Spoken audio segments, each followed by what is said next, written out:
Hello， 大家好，我是阿勾力。今天我们来看一个7年前的老古董策略啊，目前还有没有使用的价值？这是当时的这个策略的回测报告啊。17年开发的时候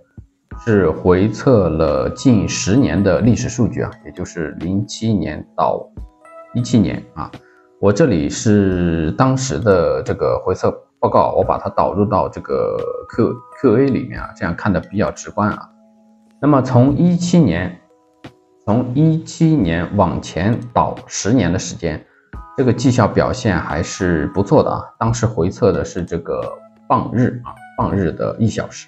但是其实就这个策略来说啊，在日元上的表现都还可以啊，只不过傍日和每日上的表现会更加出色啊。那么不管当时表现的多么出色啊，这都是以前了啊。从17年到今天的话，也已经过去了7年的时间了啊，7年已经不是一个短时间了啊。那么对于这个策略来说，这7年的时间就完全是样本外的数据了，就刚好可以让我们测试一下这个策略，从它开发完成之后到如今啊，它的这个策略的优势还在不在啊？还能不能继续使用啊？那么在我们开始回测之前，我还是先给大家大概的说一下这个策略的具体操作啊。等待会儿大家看完这几年的这个回测报告之后啊，如果觉得有一定价值的话，你就可以按照这里的这个逻辑啊，仿照着自己写一下啊。好，我们还是这些都先不用管啊，我们还是打开这里的这个可视化模式啊，来看一下啊，是1小时级别啊。策略的进场逻辑呢，首先就是当前要没有持仓啊，它是一单一结的，然后就是判断我们这里的收盘价是否有突破我们这里的这个布林带的上轨，如果收盘价站上了布林带的上轨啊，这时候还不能开单，我们需要采用这个突破单啊，也就是我们这里的这个 buy stop 啊，也就是挂单的形式去成交。突破单的价格要挂在最近 N 根 K 线的最高价并且这个最高价要加上一定的这个短期 ATR 的这个值啊，也就是给它一定的这个偏差啊，用作我们的进场价位啊。然后止损的话是设置成为这个长期下面这个 ATR 是长期 ATR 的一定倍数啊，作为它的这个止损的一个距离。止盈的话就是没有，然后订单它还有一个有效期时间啊，我们这里是设置的是34啊，这里的有效期它是指的当我们挂单之后啊，我们其实并不知道多长时间啊这个突破单会被成交，那么我们就要给这个挂单给它一个有效期的一个范围啊，我们不能让它无限制的挂下去啊。我这里列举的这个34啊，这是当时开发这个策略所采用的参数，它不一定是最好的啊，但肯定也不是最差的啊。我这里就是用原始的参数用来举例啊，具体的建议大家如果要使用的话，还是大家自己回测一下比较好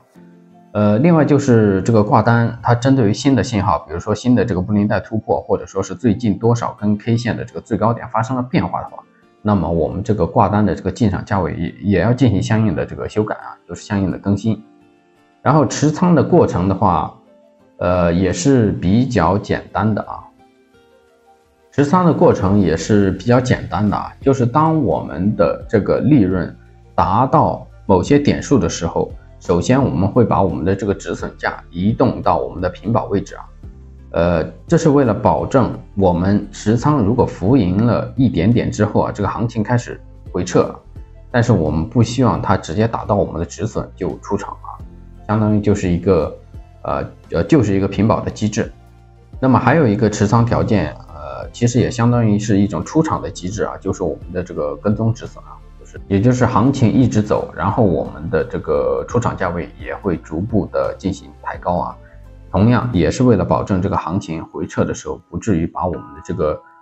利润都回吐掉啊。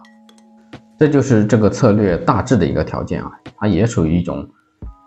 比较简单的一种策略啊。当然，如果它不简单的话，我觉得它也不太可能在近17年的时间里都会有效啊。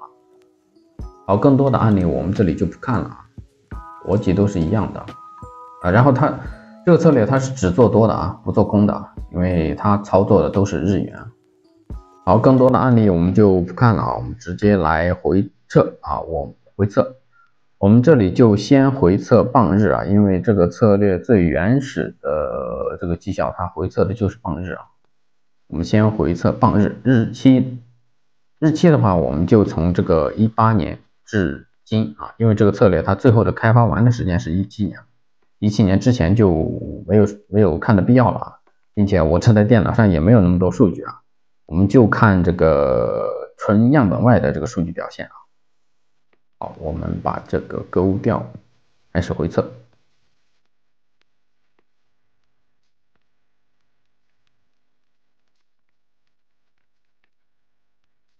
好，这里就回测完了啊。作为一个纯样本外的资金曲线来说，还是不错的啊。然后交易笔数、盈利因子、采收率啊，这些都还可以啊。包括这里的这个最大回撤 6.9 啊，也是属于非常非常保守的了。这是棒日的啊。然后我回测完之后，我就已经把它保存成为这个 HTML 了。保存成 HTML 之后，我就把它导入到这个 QA 里面了啊。这样的话，我们看起来就会更加方便一些啊。然后其余的这些什么美日、澳日啊，这些日元相关的这个货币对的回测啊，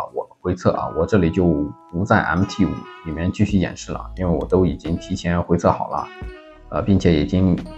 都导成 HTML 文件导入到这个 QA 里面了，我们直接从这里看就可以了。第一个回测报告是棒日的，也就是最原始的这个回测报告，棒日的07年到17年的，这是它的这个资金曲线啊。然后第二个就是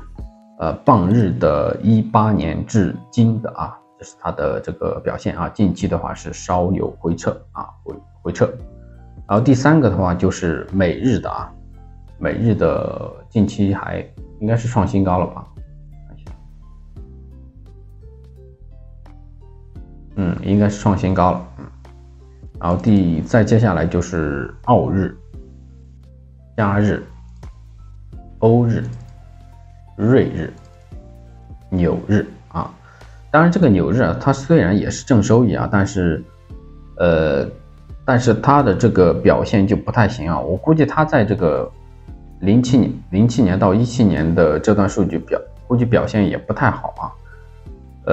不过这都无所谓啊。我们不能老是，这是怎么了 ？bug 了吗？好，我们不能老是期望靠一个策略就可以打天下啊，并且，像这种表现不好的这个策略啊，这个品种啊，我们通过这个策略管理啊，估计它很快也会被下架掉的。好，整体来看的话，其实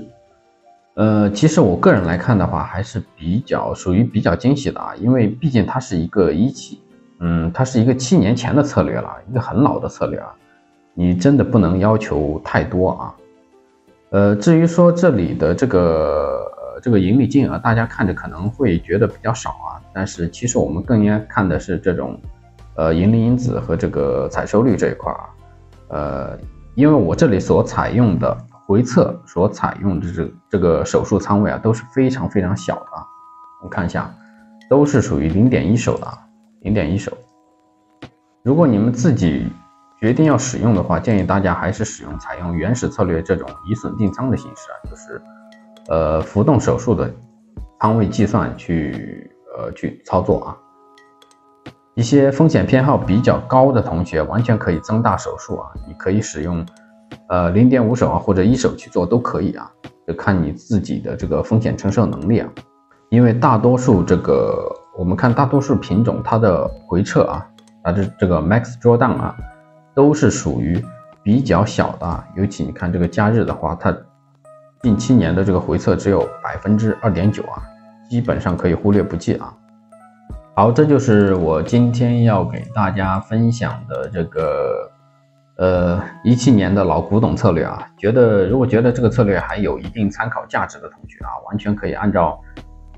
这里的逻辑啊，或者是再加上你自己的一些喜好啊，去仿写一下啊，自己去回测一下看看啊。好，今天的内容就到这儿，那我们就下个视频再见，拜拜。